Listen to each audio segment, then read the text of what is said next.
और आप देखना शुरू कर चुके हैं नागवंशी टीवी। आज मैं दिल्ली के हर्ष विहार में हूँ और मैं बता दूं आपको कि लगातार जिस तरीके से तमाम जो बसपा के लोग रहे हों या अन्य किसी भी पार्टी के लोग रहे हों, वो अब उन पार्टी को छोड़ करके आजाद समाज पार्टी को ज्वाइन करें। सर, पहले तो आप अपना परिचय दीजिए। मैं जगदीश भगत जी, हर्ष विहार से गोकुलपुरी विधानसभा लोकसभा प्रत्याशी। क्या कारण रहा आपका कि आज आपने आजाद समाज पार्टी ज्वाइन करी है? अच्छे खासे आप पहले भी पार्टी में थे।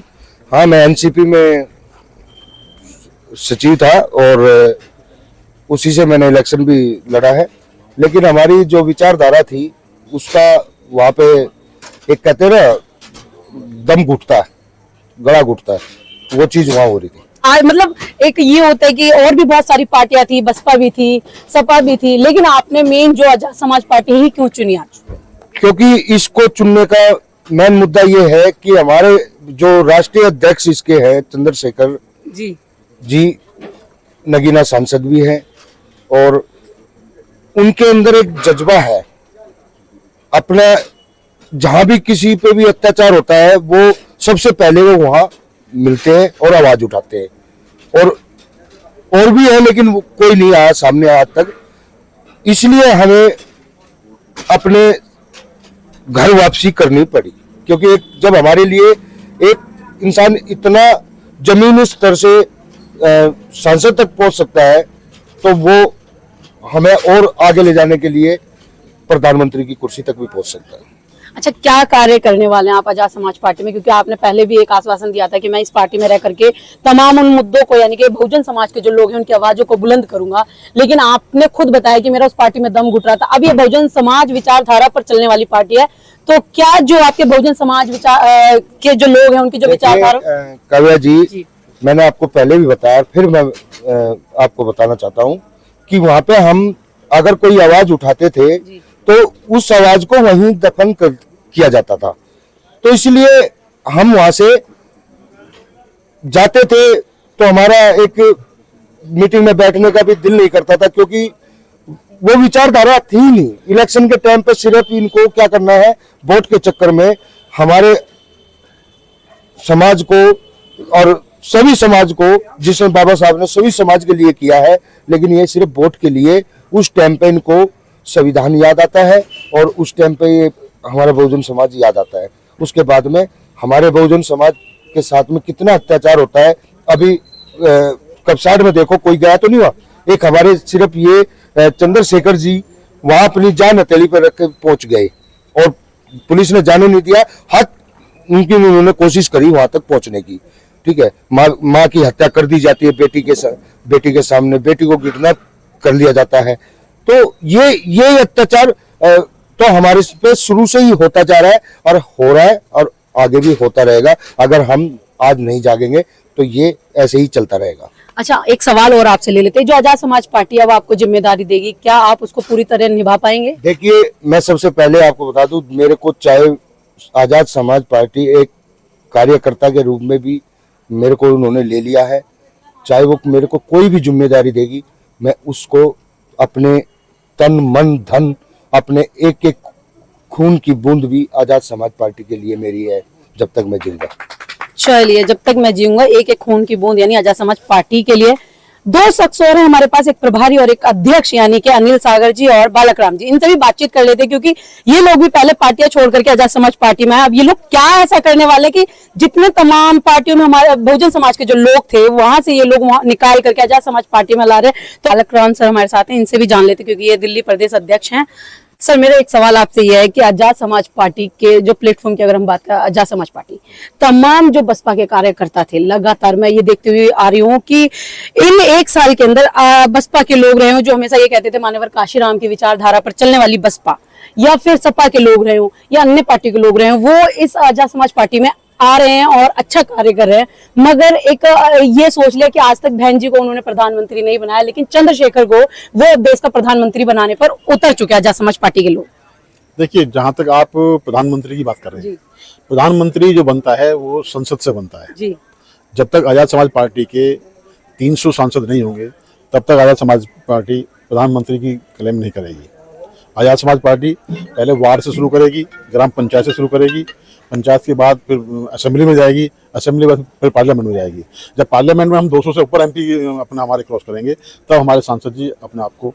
लेकिन बहुजन समाज के लोग तो अब आह्वान कर रहे हैं ना कि हमें चाहे अपना खून पसीना बहाना पड़े लेकिन चंद्रशेखर आजाद को अब देश का प्रधानमंत्री बना करके रहेंगे। हाँ, नहीं आपकी बात बिल्कुल ठीक है। ये एक जनता की भावना है जी, ये एक हर कार्यकर्ता की भावना है कि देश का प्रधानमंत्री कैसा होना चाहिए। देश का प्रधानमंत्री एक बहुजन मूवमेंट का होना चाहिए, जो संविधान को अक्षर से लागू करे ऐसा होना चाहिए। उसके लिए वो चयन प्रक्रिया है, उसमें जरूर मतलब देश के लोगों का एक मनोबल है कि वो चाहते थे कि भाई बहन जी देश की प्रधानमंत्री बने। उससे पहले साहब मतलब साहब काशीराम साहब को चाहते थे लोग कि भाई देश के प्रधानमंत्री साहब बने, लेकिन वैसा नहीं हो पाया। तो अब देश के लोगों का अगर ये आह्वान है तो निश्चित में समझता हूँ जरूर पूरा होगा। अच्छा दिल्ली में किस आधार पर यानी कि आप लोग सपने सजा रहे हैं कि दिल्ली जीतेंगे, निगम में चुनाव लड़ने की बात की जा रही है, क्या मुद्दे हैं? देखिए दिल्ली का जो है, दिल्ली देखिए सबसे बड़ा एक सटीक है कि दिल्ली में हम संख्या के मामले में हम बहुमत में हैं। ठीक है, जो संख्या का जो बहुमत है हमारा वो हमें वोट में कन्वर्ट करना है। उस वोट के द्वारा हम दिल्ली की वार्ड, दिल्ली की असेंबली, दिल्ली की पार्लियामेंट, हमें पूरा भरोसा है कि हम बहुजन विचारधारा को लेकर लोगों के बीच जाएंगे और वहाँ पर जाकर अपनी बात को कहेंगे और लोग इसमें हमारा सहयोग करेंगे। क्या लगता है कि बहुजन विचारधारा से खाली दिल्ली जीती जा सकती है? बिल्कुल, बहुजन विचारधारा ही देश में ऐसा है जो दिल्ली नहीं देश को जीता जा सकता है। और देश का अगर उज्जवल भविष्य भी अगर है तो बहुजन विचारधारा से ही है। आप अभी आपने ये कहा कि दिल्ली बहुजन विचारधारा की अगर हम बात करें और आप जैसे लगातार मंचों पर जाकर के बहुजन विचारधारा की बात करते हैं, तो ये दिल्ली वही है कि जहां से मान्यवर काशीराम जी ने अपना कारवां शुरू किया था, लेकिन आज तक दिल्ली के अंदर आप अपनी सरकार तक नहीं बना पाए। नहीं, ऐसा नहीं है। दिल्ली में बहुजन समाज पार्टी 2 विधायक रहे हैं और दिल्ली में बहुजन समाज पार्टी के 17 एमएलए रहे हैं। ठीक है, 13 से 14% वोट रहा है, मत रहा है। देखिए जहां तक आप काशीराम साहब की बात करते हैं, वो दौर था, उस दौर में आज के दौर में बड़ा फर्क है। वो दौर मीडिया का दौर नहीं था। आज आप जैसे बहुजन मीडिया है तो हम आप सब लोगों की सेवा लेंगे। तो आज हमें उम्मीद है कि दिल्ली में नहीं पूरे देश में बहुजन राज स्थापित होगा। आज के हालात में फ्री की रेवड़ियों के बलबूते पर दिल्ली जीती जा रही है, तो क्या लगता है कि बहुजन विचारधारा उसमें कुछ करने वाली है या बहुजन विचारधारा से लोग आपकी तरफ आकर्षित हो पाएंगे? देखिए जहां तक आप कह रहे हैं फ्री की रेवड़ी, ये फ्री की रेवड़ी नहीं है। ये तो फ्री की रेवड़ी कहकर उनको अपमानित किया जा रहा है। देश के हर नागरिक का ये हक है कि सरकार उसको अच्छी शिक्षा दे, अच्छा स्वास्थ्य दे, चिकित्सा दे, अच्छा पर्यावरण दे, रोजगार की गारंटी दे। हमारा बहुजन कंसेप्ट यही है कि हम ऐसी सरकार स्थापित करेंगे कि लोगों को किसी तरह की परेशानी ना हो। ये फ्री की रेवड़ी क्या उनका हम अपमान कर रहे हैं। लेकिन लोग तो एक तरफा वोट देते हैं जो उन्हें फ्री बिजली देता है, फ्री राशन देता है, फ्री बस सेवा देता है। ठीक है, आप जो कह रहे हैं जो फ्री की जो बात है, ये फ्री नहीं है। उनको फ्री बिजली दिखा के फ्री मतलब हमने वो दिखा दिया, छोटा सा क्लिनिक खोल के दिखा दिया, ये हमने फ्री दिखा दिया। फ्री हमने कह दिया हम शिक्षा को फ्री देंगे, लेकिन है कहाँ? वो प्रैक्टिकल नहीं है। थोड़ा सा फ्री में दे के बहुत कुछ उनसे लिया जाता है।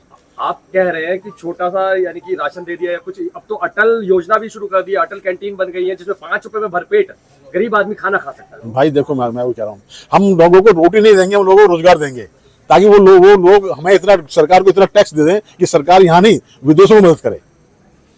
हमें उन्हें रोजगार की जरूरत है, हमें इस देश को आधुनिक भारत बनाने की जरूरत है। चलिए चलते चलते लोगों को क्या अपील करना चाहेंगे या लोगों को क्या कहना चाहेंगे? मैं आपके माध्यम से लोगों से यही अपील करूंगा कि आजाद समाज पार्टी का संकल्प है कि जो बाबा साहब अम्बेडकर, महामना ज्योतिबा फुले, साहू जी महाराज, नारायण गुरु, पेरियार साहब, जो बहुजन महापुरुषों का जो संकल्प था प्रबुद्ध भारत, वो प्रबुद्ध भारत का निर्माण करने के लिए आजाद समाज पार्टी संकल्पित है। इसका सहयोग करें, इसके साथ आए। सभी का जय भीम, जय भारत, जय संविधान। तो सागर जी इन सभी जान लेते हैं एक बारी क्या करने वाले हैं सागर जी की। लगातार आपने पहले पार्टी छोड़ी, फिर तमाम और लोग थे और आपने लाकर के आजाद समाज पार्टी में इकट्ठा कर दिया।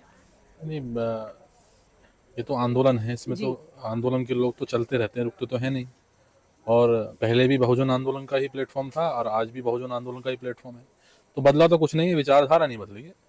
और नीला रंग था वो भी, ये भी नीला रंग है। तो हम आंदोलन के साथ और हैं और रहेंगे। नहीं हैं आप, लेकिन आपने पार्टी छोड़ी, उसके बाद भी कई सारे कार्यकर्ता थे जो वो भी नीला रंग छोड़ के उधर से आके इस नीले रंग पे फिर आए। तो कहने का मतलब ये है कि क्या करने वाले हैं आप राजनीति में ऐसा कि जितनी अलग पार्टियां थी, चाहे वो बसपा रही हो, सपा रही हो या अन्य पार्टियां रही हो, वहां से तमाम लोग अब आजाद समाज पार्टी को ही ज्वाइन करना बेहतर समझ रहे हैं। देखो समय परिवर्तनशील है जी।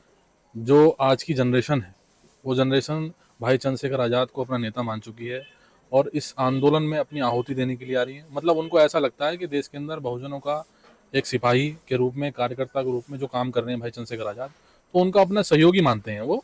और मुझे ऐसा लगता है कि भाई चंद्रशेखर आज़ाद हर एक कार्यकर्ता को कभी भी उन्होंने एहसास नहीं दिलाया कि भाई मैं एक राष्ट्रीय अध्यक्ष हूँ या मैं सांसद हूँ। हर कार्यकर्ताओं के साथ मिलजुल के काम करते हैं, तो उनको लगा भी, लोगों को लगता है, तो बहुजन आंदोलन को आज जो ज़रूरत है, जिस नेता की ज़रूरत थी, तो उनको एहसास हुआ, उनको महसूस हुआ, तो इसलिए आज़ाद समाज पार्टी में लोग काम कर रहे हैं और आ रहे हैं, और आगे भी लोग काम करते रहेंगे। जगदीश जी, आपसे एक सवाल है कि आप जिस वार्ड में हैं, जिस विधानसभा में है, यहाँ के लोकल मुद्दे क्या हैं? यहाँ के लोकल मुद्दे, बहुत परेशानियां हैं यहाँ। और जो निगम पार्षद है, हमारे अभी आम आदमी के निगम पार्षद ही बनते आ रहे हैं यहाँ कई 2-3 प्लान से, लेकिन मुद्दा इतना है यहाँ पे, एक तो गंदगी, सफाई का कोई ध्यान नहीं है, और भी समस्या बहुत है। रोड की भी समस्या है, पानी भर जाता है यहाँ, अगर 10 मिनट भी अगर पंप बंद हो गया तो यहाँ निकलने का रास्ता नहीं रहता, सामने ही पानी भर जाता है पूरा रोड पे। और समस्या तो बहुत है, उसको ध्यान में रखते हुए अब हम आज़ाद समाज पार्टी के साथ लोगों को जोड़ेंगे और उन समस्याओं का अपना निगम पार्षद यहाँ से बनाएंगे और उस समस्या का समाधान खुद निपटाएंगे। यहाँ की लोकल जनता को क्या अपील करना चाहेंगे? मैं अपने सभी क्षेत्रवासियों से निवेदन करता हूं, आज़ाद समाज पार्टी के साथ जुड़िए, और चंद्रशेखर जो हमारे नगीना सांसद भी है और राष्ट्रीय अध्यक्ष भी है, वो हमारे लिए इतनी मेहनत कर रहे हैं, तो उनका साथ जुड़ के और इस कारवा को आगे बढ़ाए।